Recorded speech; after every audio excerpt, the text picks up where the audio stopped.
Bet horse racing on DRF Bets. We'll match your first deposit of $200. Get free expert picks and past performances, plus weekly cash back. All from Daily Racing Form, the most trusted name in horse racing. Hi everybody, Dan Illman, Mike Buer, taking a look at race number 11 at Pimlico on Preakness Saturday. We're here at Old Tilltop in the Jim McKay Turf Sprints at 5/8 of a mile. And Mike, it's a wide open race. You can make a case for 6 or 7 horses in here. A groom's old business, even from the inside, hasn't been around in a while. He's coming off of a layoff. He's returning as a gelding, but boy, he's tactical and he's fast enough to win. He's got races that make him super competitive in here. And maybe he's a fair price even, Dan. Listen, I think you're right. It's a wide open kind of a race. I think they got the right morning line favorite on the outside, Beer Can Man. Beer Can Man won this race last year, and you know something? His form may not look good on paper. It's a lot better than you might think, in my opinion. Let's throw up the Timeform US Pace Projector. I know there's no red bar indicating a fast pace, but when you have a horse like That's Right in here, the pace has got to be fast because he's fast. Yeah, you're going 5 furlongs on the turf here. Speed kills in these races. You want to be forward if you can be, and That's Right is a really fast horse. Well, he's fast. Groom's Old Business, the number 1, is fast in a tactical way. Yeah. He breaks well. He usually puts himself in the race, and more often than not, he finishes with a plum, as he did in the Select Stakes, his most recent start over the summer. I don't think this trip really worked out for him. He was kind of in behind horses turning into the stretch. It was in a little bit tight. That being said, as you see here, when the hole opens up, he had every chance. He had a chance to win the race for sure, but he didn't get a perfect trip in there. I thought he ran very well once again because all of his turf sprints, for the most part, are really good performances. He's a nice fit in this race. I don't think being drawn down inside really hurts him that much, as long as he gets out of the gate well. We'll see how ready he is off the left end. If he's ready, he's tough in here. Beer Can Man won this race last year. Karatari won it in 2022, and Karatari was in raging form back then. Showed big early speed to go gate to wire.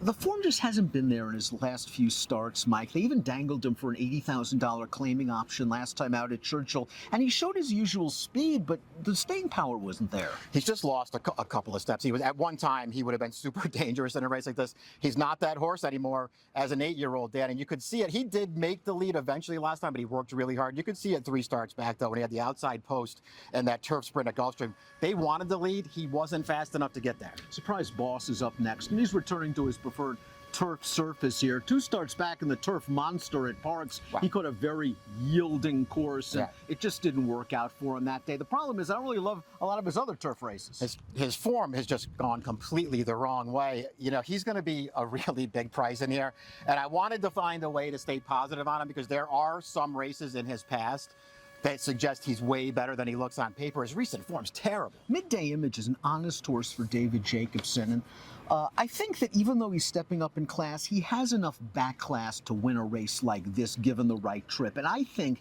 he'll get a decent setup from off of the pace. He looked good in his seasonal debut. Let's watch that race. Long stretch, 5.5, and it's only a $12,000 starter, but I like how he ran down this pretty decent and fast horse in Lucci, and I think there's more to come second off the bench. I like how he won that race too. It just looked like a perfect prep to me. They just sort of conceded the lead, took a hold of this horse, let the rivals clear him, got him to the outside, and then let him go about his business. He was too good for those horses. Now he's got to step up and do it against better horses. But this horse has races that'll give him a real chance in here. There could be a good trip coming. Hunter Joe's another horse that's going to be coming from off of the pace. Now, he may delay the start for a little bit because he can be a little grouchy before going into the gate. But here's his most recent start. Listen, they tried him going short on the turf again. He did get a fair setup, certainly, but he came with a strong run, and maybe, just maybe, his career will be resurrected going short on turf.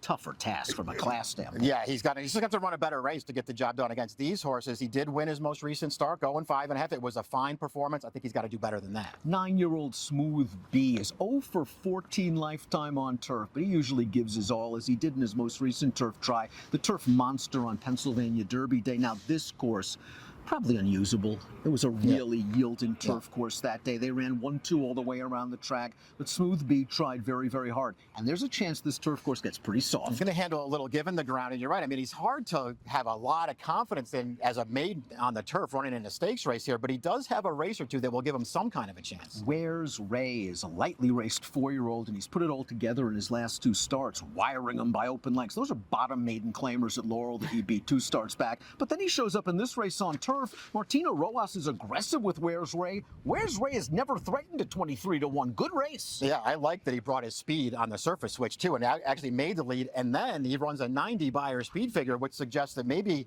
this is the right surface for this horse to be running in. He's in tough here, Dan, but that was a good effort last time. It'll be the first start of the year for Botsarakan, who hasn't been seen since this performance, the Aqueduct Turf Sprint Championship, where he was 44-1 and he ran really well. He gets wired by a nice sprinter and nothing better. He did get a very good trip under Trevor McCarthy. Doesn't change leads in the stretch, but he's run some fast races and he handles soft, firm, any kind of ground. Yeah, he's got races that I think make him interesting in here, and he doesn't need the lead to be effective, so that's a positive for this horse. I don't care about his most recent start too much. I know that he ran well and he earned a good figure for that race, but they just went sort of 1-2 around the track. Several of these horses are coming off layoffs. That's Right has been racing right along through the winter down in South Florida, and then returned to Mike Moore when turf season began in the Mid-Atlantic with this race, and he's all speed, and in 3 strides. He was 4 lengths clear of the field and didn't give them a chance.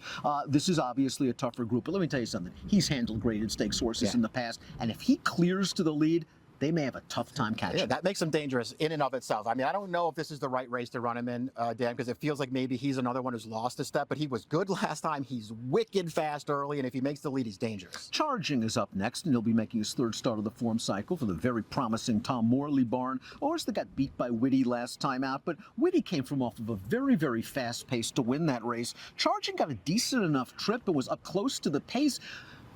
I think hung between foes is a little uncharitable, the short comment, because the pace was so fast that maybe that affected him. I agree with you. I don't think that's the way I would have called it. Listen, he had a lead in the stretch. He couldn't hold it, but I don't think it's because he hung. I just feel like the trip maybe compromised him a little bit. I thought they both ran really well in that race. Then I don't know if I like either one of them back in this spot, but that was a good effort from both of these horses. And let's watch Whitty and Charging in the King T Leatherberry. Whitty, of course, is the younger half-brother to Carotari, who won the Breeders' Cup Turf Sprint, and Lizzie Merriman's done a fine job with this horse. He's won 4 of his last 5. He's fine on dirt. He's fine on turf. The first step for Whitty, though, sometimes isn't great. And in a turf sprint, in a big field, that could work against him because he needs pace and he needs a clean trip. You don't want to be too far behind going 5 furlongs, but this is a horse who has shown that he can close in these short sprint races. He just needs a lot of things to go his way. I didn't think he was a great price on the morning line, Dan. That's the biggest thing I held against him. Here's Beer Can Man, who won the Jim McKay Turf Sprint last year and has shown a lot more tactical speed in that race than he has in recent efforts. In the Breeders' Cup Turf Sprint, I don't think it was the greatest trip in the world. I thought he was very uncomfortable in between horses on the turn,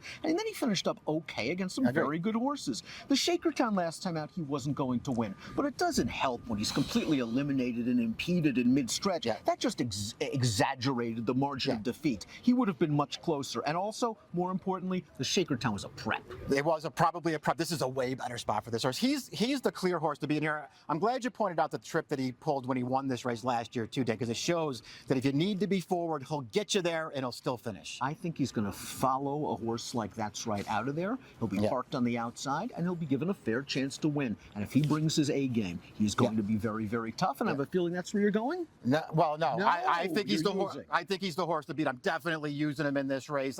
You know, there were other horses that I thought were interesting as well. But what I want to do is from the single race standpoint here, I want to bet the 4 Midday Image. I don't think he's overmatched by these horses. He's going to be a big price. And his last race was very, very good off of the layoff, and there may be more to come. I'm looking for some value too. Botsarakan certainly ran figures last year fast enough to win a race like this, and I think he's tactical enough to work out a decent trip in the second flight or so. And he should be double digits, I would think, at post time. It's a really great betting race, the Jim McKay Turf Sprint, and we're going to look for some value on Preakness Saturday.